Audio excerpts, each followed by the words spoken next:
The sun was barely rising over the horizon, casting a pale, sickly light across what remained of America. Once a thriving nation of bustling cities and endless highways, now it lay broken and silent, save for the distant, chilling groans that echoed through the empty streets. Dead America, they called it. The land was overrun by the undead, shadows of its former self. Humanity was on the brink of extinction, but in the midst of despair, a small group of survivors was about to rise, determined to reclaim their homeland. Jackson Pierce stood atop the crumbling rooftop of a half-collapsed building in what was once downtown Chicago. The wind tugged at his worn jacket as he scanned the streets below with sharp, wary eyes. Around him, his ragtag team of survivors prepared quietly, each of them steeling themselves for what was to come. They weren't soldiers or heroes, just ordinary people who refused to give up. "Any sign of movement?" Jackson asked, his voice low but steady. Maya, a former nurse with a calm demeanor that belied her strength, shook her head. "Nothing yet. Too quiet." "That's what worries me." Jackson nodded grimly. The eerie silence was never a good sign. It meant the undead were gathering somewhere close, waiting to swarm. Their small band had been forced into hiding for months, constantly on the move to avoid the hordes that seemed to grow in number every day. "This city is our chance," Jackson said, eyes narrowing. "If we can take control here, it'll send a message. Dead America isn't finished yet. We're not done fighting." Around him, the others, Tyler, a resourceful mechanic, Elena, a former teacher with a quick mind, and Marcus, a quiet but fierce protector, nodded in agreement. Each had their own reasons for joining the fight. Each carried the weight of loss and hope in their hearts. Below them, the streets told a story of destruction and desperation. Cars abandoned mid-drive, buildings scarred by fire and decay, and shadows lurking behind shattered windows. This wasn't just a battle against the undead, it was a war to reclaim what humanity had lost. Jackson's thoughts were interrupted by a sharp noise, a sudden clatter from the alley nearby. The group tensed immediately. "Zombie?" Maya whispered. Jackson raised a hand, signaling silence. They watched as a figure stumbled into view, first slow, awkward movements, then faster, more desperate. A lone survivor? Or one of the undead? The shadow grew clearer, revealing ragged clothes and wild eyes. It was a man, breathing hard, but alive. Jackson descended quickly, motioning for the others to stay back. The man looked up, eyes wide with fear and relief. "Help, please," he gasped, clutching a bloodied arm. Jackson exchanged a glance with Maya, who was already moving toward him. "We'll get you safe," she said softly, pulling out a makeshift bandage. The man's name was David, a scavenger who'd been trapped in the city's underground tunnels for days. He brought news: hordes were massing near the old train station, ready to move in full force at any moment. But he also spoke of a group of survivors holding a fortified warehouse nearby, fighting back hard and taking ground. Jackson's mind raced. This was the break they needed. If they could link up with these fighters, their chances of reclaiming the city, and beyond, would grow exponentially. "We move at first light," Jackson ordered. "We hit the train station first, cut off the horde's advance. Then we find the warehouse group." The team prepared quickly, gathering weapons scavenged from forgotten places, baseball bats, hunting knives, and a few pistols with limited ammo. Every bullet counted. Every step was a risk. As night gave way to dawn, the city seemed to hold its breath. The streets were empty, but danger lurked beneath the silence. The survivors moved cautiously, every shadow a threat. Jackson led the way through alleys and ruined buildings, the city's skeleton creaking under their careful steps. Maya stayed close to David, tending to his wound as best she could. Suddenly, a low growl broke the silence. From the corner of his eye, Jackson caught movement, two figures staggering forward, their faces twisted in hunger. "Zombies!" he shouted, raising his weapon. The fight was swift and brutal. Tyler swung a crowbar, knocking one undead creature to the ground, while Marcus tackled another, pinning it with surprising strength. Elena fired a single shot, the sound sharp in the morning air. When the last undead fell, the group paused to catch their breath. But Jackson knew this was only the beginning. The closer they got to the train station, the thicker the danger became. Groans echoed from every direction, and the ground trembled with the pounding of countless feet. "This is it," Jackson said, gripping his weapon tightly. "Dead America may be broken, but it's not beaten. Not while we still breathe." Their journey into the heart of darkness was just beginning. The battle for their homeland would test their courage, their resolve, and their humanity. But for the first time in a long time, hope burned bright. And in the shadows of dead America, a new fight was rising, one that would decide the fate of the world. The train station loomed ahead, a massive skeleton of steel and glass long shattered by time and chaos. Where once it had buzzed with the constant arrival and departure of people, now only silence reigned, broken only by distant, guttural moans that sent shivers down the spine of even the toughest survivor. Jackson signaled his team to halt behind the crumbling walls of an old bus depot, its cracked windows staring out like vacant eyes.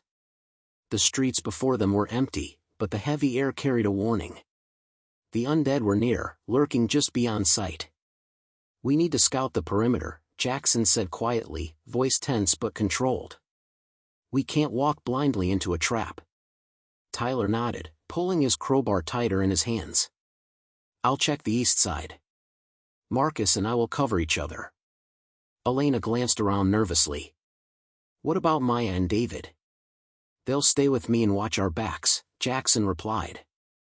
Maya's eyes met his, steady and unflinching despite the danger. She adjusted David's arm sling, her practiced hands quick and efficient. Jackson took a deep breath and crept toward the corner of the building, peering cautiously around it. The street beyond was empty, but he could hear faint shuffling sounds, shadows moving in the distance. Suddenly, a soft whistle pierced the stillness. It was deliberate, low, and chilling. The group froze. "Signal," Elena whispered, gripping her pistol. Jackson's heart pounded. Someone else was here, another survivor? Or worse, a lure set by the undead? "Stay alert," he ordered, pulling Maya and David closer. From the shadows, a figure emerged, young, wiry, and alert. She raised her hands slowly in a gesture of peace. "Name's Sam," the woman said breathlessly. "I've been watching you. You're not alone. There's a group holding the old warehouse across the river. Strong fighters. They want to retake this city." Jackson studied her carefully. There was desperation in her eyes, but also determination. "How many?" "About 50, Sam said. Armed, ready. But they're pinned down. The horde is too big. If we don't break their siege soon, they won't last." Jackson's mind raced. This was more than a chance encounter, it was a critical piece in the puzzle of survival. "We're planning to hit the train station first, cut off the horde's movement," Jackson said. "If we can push them back there, it'll give your group a fighting chance." Sam nodded. "Good. You'll need to move fast, and be ready for anything." The team quickly gathered, sharing information and plans. David's knowledge of the tunnels beneath the city gave them an unexpected advantage, a secret route to flank the undead without facing their full numbers head-on. As the sun climbed higher, casting long shadows over the ruins, Jackson led the group toward a narrow, graffiti-covered entrance, a forgotten subway access that descended deep underground. "This way," David said, limping but resolute. "I've traveled these tunnels before. They'll bring us close to the train station's rear." The darkness of the tunnel swallowed them, the air thick and damp. Only the faint glow of makeshift lanterns lit their path, casting long, flickering shadows on the walls. Every sound, every drip of water, every distant echo, heightened their senses. Maya whispered a quiet prayer, steadying herself beside Jackson. Elena checked her pistol again, fingers tight on the grip. Suddenly, a scraping noise echoed ahead. Jackson froze. "Hold!" The group crouched, straining to see through the dark. From the shadows, a pair of glowing eyes reflected the lantern light. A lone undead creature emerged, dragging a shattered leg behind it. Its movements were slow but relentless. Tyler raised his crowbar, preparing to strike. But before he could, the creature collapsed, a silent figure stepping from the darkness behind it, Sam, quick and silent, her knife already buried deep in the monster's head. "Watch your backs," Sam said grimly. The tunnel continued, twisting and narrowing until it opened into an abandoned service yard behind the train station. The remnants of old freight cars and broken machinery littered the area, providing sparse cover. Jackson surveyed the scene. Across the yard, a massive horde was beginning to gather, their numbers overwhelming, shifting like a dark tide. "We can't take them head-on," Jackson muttered. "We need a distraction." Sam pointed to a rusted crane nearby. "If we can collapse that structure, it'll cause enough noise and debris to scatter part of the horde." Marcus studied the crane. "I'll rig it." "Tyler, help me." The group spread out, working quickly but quietly. Time was against them. As Marcus and Tyler set charges, Jackson, Maya, Elena, and Sam prepared to engage the undead at the edges of the yard, ready to draw their attention toward the crane. "Remember," Jackson said firmly, "no unnecessary risks. We hit hard, then retreat through the tunnels. We've got one shot at this." The horde's moans grew louder, the dead moving faster, sensing the living nearby. Jackson's heart pounded as he stepped into the open, shouting a challenge that echoed across the yard. "Hey! Over here!"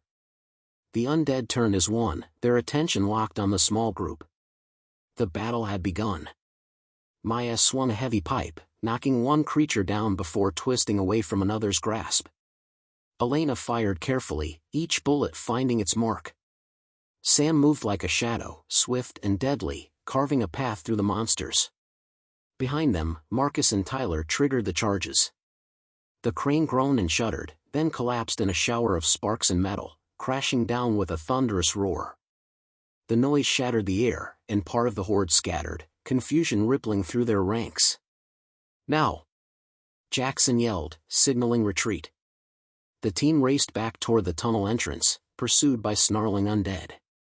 Every step was a fight for survival. As they plunged into the dark underground, Jackson's mind was already on what came next. The battle for dead America had only just begun, but the survivors had shown they could fight back. And with allies like Sam's group waiting, the hope of reclaiming their homeland burned brighter than ever. The cold dampness of the tunnel clung to Jackson and his team as they moved swiftly through the underground maze. Their breaths echoed off the concrete walls, the distant groans of the horde growing fainter with each step.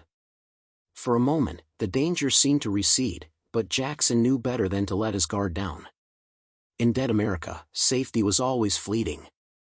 "We can't stay underground too long," Jackson said, breaking the silence. "We need to reach Sam's group at the warehouse before the horde regroups." Maya nodded, still focused on David, whose limp had worsened but who refused to slow the team's pace. Elena's eyes darted constantly, her teacher's instinct to anticipate danger sharpening her senses. Sam led the way, moving with an intimate knowledge of the tunnels and forgotten passages. "This route is the quickest," she assured them, glancing back over her shoulder. "But we're not out of the woods yet."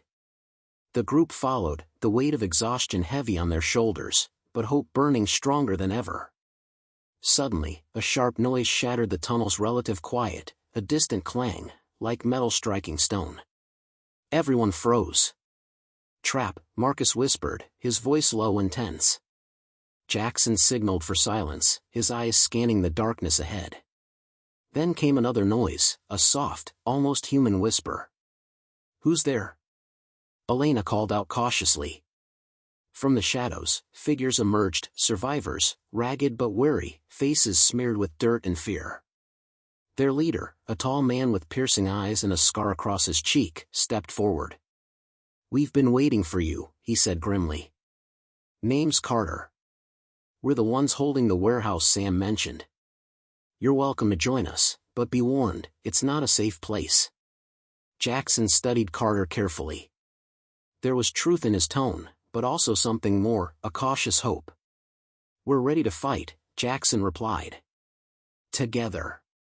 The survivors exchanged brief introductions, quickly forming a fragile alliance. The warehouse was only a few blocks away, but the journey there would be perilous. As they emerged from the tunnels into the early evening, the city had transformed once more. The sky darkened with storm clouds, and the distant howls of the undead grew louder. The group moved cautiously through the broken streets, weapons at the ready. Suddenly, a scream pierced the air, a sharp, desperate cry that froze everyone in place. "Ambush!" Carter shouted, raising his weapon. From hidden positions around the alleyways, a wave of undead erupted, their numbers far greater than expected. Chaos exploded as the survivors fought for their lives. Maya pushed David behind cover while Elena fired rapidly, her shots precise despite the fear tightening her chest. Jackson and Carter fought side by side, their weapons clashing with relentless foes. Each swing, each shot, was a desperate act of survival. The horde seemed endless, pressing forward with savage hunger. But the survivors held their ground, their determination fueled by the will to reclaim their world. After what felt like hours compressed into minutes, the last undead fell, leaving the air thick with heavy breaths and the metallic scent of sweat. "We can't keep this up forever," Jackson said, voice raw but steady. "We need to reach that warehouse and fortify our position." The group pressed on, hearts pounding but spirits unbroken. At last, the warehouse came into view, a massive, fortified structure surrounded by barricades made from scrap metal and abandoned vehicles. Inside, more survivors waited, their faces weary but resolute. "We've held this place as long as we could," Carter said, guiding them through the gates. "But the horde's pressure is increasing. If we don't push back soon, this will fall too." Jackson nodded. "Then it's time to plan our counterattack."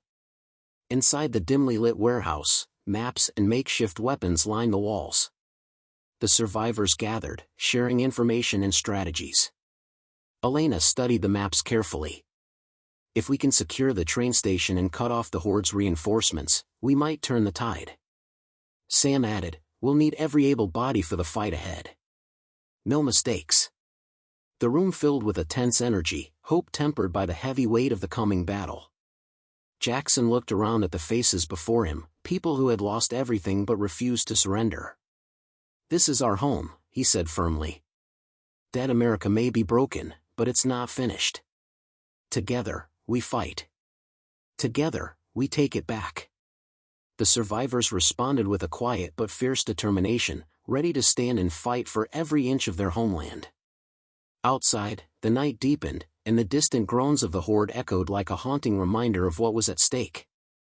But inside the warehouse, a fire had been lit, a fire of courage, unity, and unyielding hope. The battle for dead America was only beginning.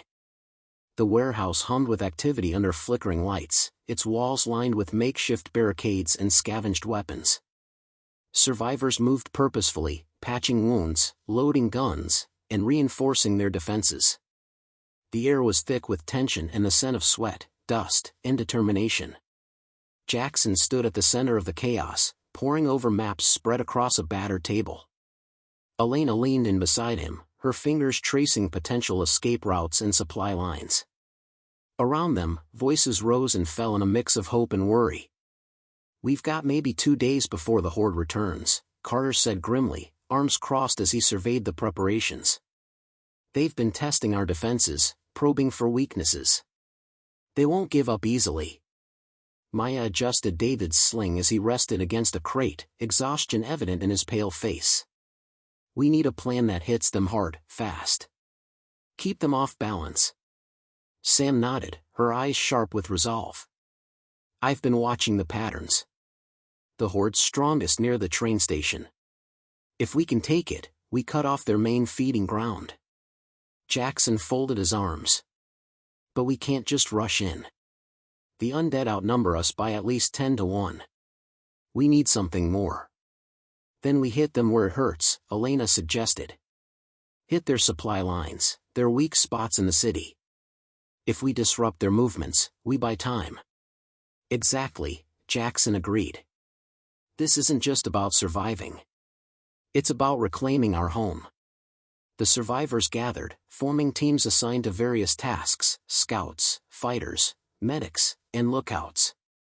Every person had a role, every role mattered. As dusk settled outside, the warehouse doors were sealed, heavy metal plates sliding into place. The survivors huddled inside, the flicker of candlelight casting long shadows on tired faces. Jackson took a moment to look around, seeing not just strangers but a family forged in fire. They weren't just fighting the undead, they were fighting to hold on to their humanity. Suddenly, a sharp rap came from the reinforced door. Everyone tensed. Sam approached cautiously, peering through a small window. "It's a scout," she said quietly. The door slid open just enough to admit a man cloaked in grime and fatigue, his eyes wild but hopeful. "More survivors," he gasped. "They're coming from the south, another group, looking for refuge." Jackson stepped forward. "How many?" "About 20. Armed and ready. They heard about the warehouse." Carter nodded slowly. "We'll make room. The more the better, if they're willing to fight." The warehouse doors opened wider, welcoming the newcomers. As they entered, the group swelled, hope rekindled with fresh faces and new stories of survival. That night, Jackson stood watch atop a crate, the city skyline a jagged silhouette against a moonless sky. The distant moans of the horde were a constant reminder that the battle was far from over. Elena joined him, her breath visible in the cold air. "Do you think we can really win?" she asked softly. Jackson looked out into the darkness, then back at the survivors below. "We have to," he said. "Because if we don't, no one will." Suddenly, a flicker of movement caught their eyes, shadows creeping closer than before. The horde was coming. The first light of dawn filtered through the cracks of the warehouse, casting long beams across the tired faces of the survivors. There was no rest, only the calm before the storm. Jackson moved among the groups, checking weapons, sharing words of encouragement, and quietly preparing for what lay ahead. Outside, the city was eerily silent. The horde, though massive, was spread thin after last night's failed attack. But Jackson knew better than to underestimate them. The undead were relentless, and this was just the beginning. The plan was clear: hit the train station at first light. Cut off the undead's reinforcements, disrupt their movements, and take back a critical piece of the city. It was risky, maybe even reckless, but it was the best chance they had. Sam gathered the fighters in a tight circle. "We move fast. No hesitation. We take out the lookout towers first, then secure the tracks. Elena, you and your team cover our flanks. Carter, you're with me to hold the back." Jackson's eyes scanned the faces, tired but determined. "Remember, we fight not just for ourselves, but for every person still out there." As they stepped into the cold morning air, the world felt different, charged with possibility and peril.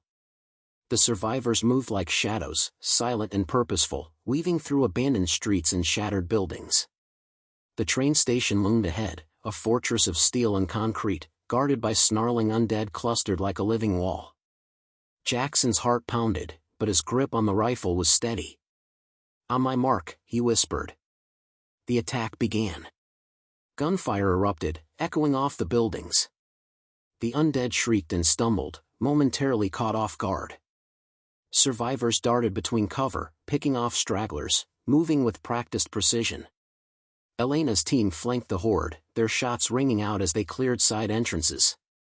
Maya moved quickly to help David, who grimaced but pushed forward despite the pain. Suddenly, a loud crash sounded, the lookout tower exploded in a shower of sparks and smoke. "That's our cue," Sam shouted. Carter and his group rushed in, securing the tower's base as survivors poured through the station gates. But the horde was far from defeated. From the shadows, faster, more ferocious undead emerged, infected who seemed more intelligent, more coordinated. They swarmed, forcing the survivors into a desperate fight for every inch. Jackson found himself back to back with Carter, fighting off the relentless attackers. "Keep pushing!" Jackson yelled. "We're almost there." After a brutal struggle, the survivors reached the train tracks, planting explosives and setting traps to block the undead reinforcements. As the last charges were set, Jackson looked up to see the sun breaking through the clouds, a fragile promise of hope. The explosives detonated in a thunderous roar, sending shockwaves through the station and scattering the horde. For a moment, silence fell. Then, cheers erupted among the survivors. They had won the first battle. But Jackson knew the war was far from over. As they regrouped, Elena approached him with a grim expression. "There's more coming. And they're not just mindless anymore." Jackson met her gaze, steel hard. "Then we adapt. We fight smarter. We fight harder." The battle for dead America was only just beginning. The victory at the train station was a rare moment of triumph, but it came with a bitter cost. The survivors returned to the warehouse, weary and wounded, their numbers already thinned. Jackson could see the strain in every face, the exhaustion, the doubt, and the haunting question that no one dared to voice aloud: how long could they hold out? Inside the warehouse, the atmosphere was heavy. The survivors tended to the injured with whatever supplies they had left. The makeshift infirmary was overcrowded, and the cold bite of the early morning crept through the cracks in the walls. Jackson sat apart, staring at the maps spread across the table. His mind raced with strategies, but a new concern gnawed at him, something he had sensed since the recent battle. "They're learning," Elena said quietly as she joined him. Her voice was low but urgent.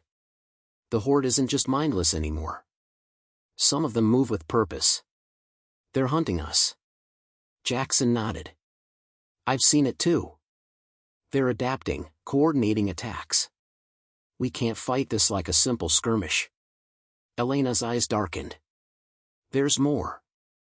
I heard from some scouts, there might be a traitor in our group." Jackson's head snapped up. "A traitor? Someone who's been giving the undead information, or worse, leading them to us." A cold shiver ran down Jackson's spine. Betrayal was the last thing they needed. "We need to find out who," Jackson said firmly. "Before it's too late." Meanwhile, Maya sat by David's side, carefully cleaning a deep gash on his arm. Despite his injury, David's spirit remained unbroken. He looked at Maya with tired eyes but managed a weak smile. "We'll get through this," he said. "We have to." Maya squeezed his hand. "We will. But we need to be careful. Every step we take now could be a trap." Outside, the faint moans of the undead grew louder, like a dark tide pressing against the fragile fortress. As night fell, Jackson called a meeting. The warehouse's main room filled with survivors, their faces etched with fear and determination. "We're facing a new kind of enemy," Jackson began, his voice steady. "One that learns and adapts. And among us, there may be someone working against us." Murmurs broke out, suspicion flickering in every glance. "Until we find this traitor," Jackson continued, "we operate with caution. Watch each other's backs. No one moves alone." Carter stepped forward. "We'll set watches and checkpoints. Anyone caught sneaking around will be questioned."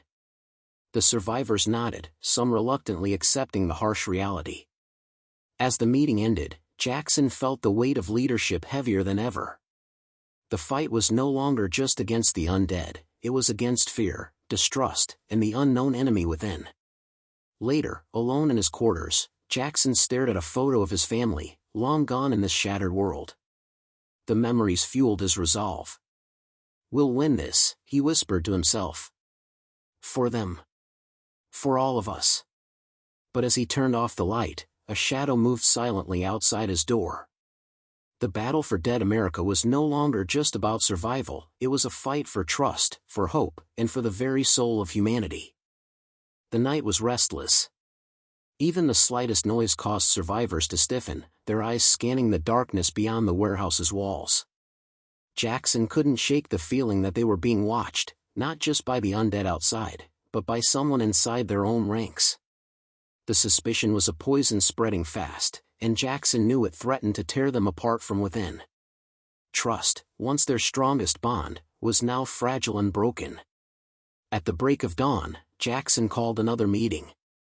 The survivors gathered in the dim light, faces drawn tight with worry. "We need to find the traitor before it's too late," Jackson said, his voice steady despite the tension in the room. But we can't let fear rule us. We have to be smart. Elena stepped forward.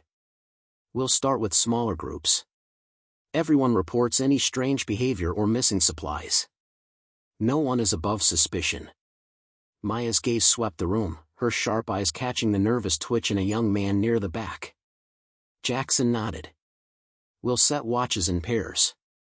No one moves alone. And from now on, no one leaves without a second. Over the next few hours, the survivors fell into an uneasy routine. Every shadow seemed to hide a secret, every whisper carried weight. Jackson noticed subtle shifts in behavior, quiet conversations cut short, lingering glances exchanged between certain individuals. Then, during a routine supply check, Carter discovered something alarming. A cache of food and medical supplies had been tampered with, some missing, others contaminated. Sabotage, Carter muttered grimly. Someone's trying to weaken us. Jackson felt the cold grip of dread tighten. We need to find out who. As suspicion mounted, Jackson began questioning survivors quietly, piecing together fragments of information. One by one, stories emerged, strange sightings near the perimeter, unexplained noises at night, and cryptic warnings from the newcomers who had joined them days ago. One survivor, a man named Reed, became the focus of attention. He had arrived with the latest group and kept to himself, but his presence was always near key supply points. When confronted, Reed denied everything with a calm that only deepened Jackson's doubts. We're wasting time, Reed said sharply. The real enemy is outside these walls. You're letting fear blind you. But Jackson couldn't ignore the mounting evidence. That night, Jackson and Carter followed Reed discreetly as he slipped from the warehouse under the cover of darkness. They trailed him to an abandoned building where Reed met with a shadowy figure, someone Jackson recognized only by the faint glow of a tattered uniform. The figure handed Reed a small device, and Reed nodded grimly. Jackson's heart sank. The traitor was feeding information to a dangerous new faction, one that sought to control the undead and use them as weapons. Returning to the warehouse, Jackson shared what he'd seen. This changes everything, Elena said, eyes wide. We're not just fighting zombies anymore. We're fighting people who want to use them against us. Jackson's mind raced. The stakes had just been raised. The survivors gathered again, their unity tested like never before. We need to act, Jackson said firmly. This traitor is more dangerous than any zombie. We'll set a trap and expose him. As night fell once more, the survivors prepared for their most dangerous fight yet, not just against the undead, but against the enemy within their own walls. The battle for dead America had become a war on two fronts. The night was thick with silence, broken only by the occasional distant groan of the undead lurking beyond the warehouse walls. Inside, the survivors moved with careful purpose, every step deliberate, every breath held in anticipation. Jackson gathered his most trusted fighters in the dim light of the command room. Maps were spread out, flashlights casting flickering shadows on their determined faces. We know Reed is working with the faction, Jackson said quietly. Tonight, we'll catch him in the act. Carter and I will lead the trap, but everyone needs to be ready for anything. Elena checked her weapons, her expression grim. We'll cover the exits and be ready to move fast. If things go south, we pull back immediately. Maya nodded, her gaze sharp. We can't afford mistakes. This traitor could destroy everything we've fought for. The plan was simple but risky: lure Reed out with false information about a supply shipment, watch for his contact, and trap them before they could escape. Hours later, the survivors settled into their roles. Some stayed behind to guard the warehouse, others hid in shadows near the designated meeting point, a crumbling bus station a few blocks away. Jackson's pulse quickened as the time approached. The weight of the mission pressed down on him, but there was no turning back. Through the haze of darkness, Reed appeared, moving cautiously toward the bus station. He carried a small satchel, his eyes darting nervously. Jackson and Carter watched from their concealed position, weapons ready. Suddenly, a second figure emerged from the shadows, a man dressed in a ragged uniform, his face obscured by grime and shadows. It was the same figure Jackson had seen before, the one giving Reed the device. Reed handed over the satchel, and the man examined its contents, a few supplies mixed with something that gleamed faintly under the moonlight. Jackson's grip tightened on his rifle. "Now," Jackson whispered. The survivors closed in swiftly, surrounding the two traitors. Caught off guard, Reed lunged for his weapon, but Carter was faster, disarming him with a brutal shove. The other man snarled, revealing a twisted smile as he pulled a small device from his coat, a detonator. "Elena!" Jackson shouted. In an instant, Elena fired a precise shot, striking the detonator and shattering it before it could be used. The two traitors were quickly subdued and dragged back to the warehouse. Back inside, under the harsh light of the makeshift interrogation room, the truth unraveled. Reed confessed under pressure. He revealed that the faction controlling the Undead had been experimenting with ways to command the Horde, turning them into deadly weapons to enforce their rule. "They want to control Dead America," Reed said bitterly. "Use the zombies to wipe out anyone who stands against them." Jackson clenched his fists. "We can't let that happen." Elena added, "This faction is more organized than we thought. They have resources, weapons, and they're recruiting survivors who think surrender is the only way." The survivors exchanged worried glances. The fight was no longer just for survival, it was for the future of their homeland. Jackson looked around at his people, their faces hardened by loss but fueled by hope. "We have to be ready," he said. "This battle will be long and hard, but if we stand together, we can take back what's ours." Outside, the Undead groaned, a reminder that the enemy was never far. The trap had worked, but the war for Dead America was far from over. The warehouse hummed with activity, but beneath the surface, a storm was brewing. Jackson could feel it, the pressure mounting on everyone, the weight of endless battles, and the chilling knowledge that their enemies were growing stronger, smarter. The captured traitors had been locked away, but the threat they represented was far from neutralized. Jackson knew that the faction they served was already moving, sending more operatives and undead packs toward their location. Elena stood beside Jackson as they surveyed the defenses. "We need reinforcements and better weapons," she said grimly. "Our current supplies won't last much longer." Jackson nodded. "We'll send out scouting teams tomorrow, but it's dangerous.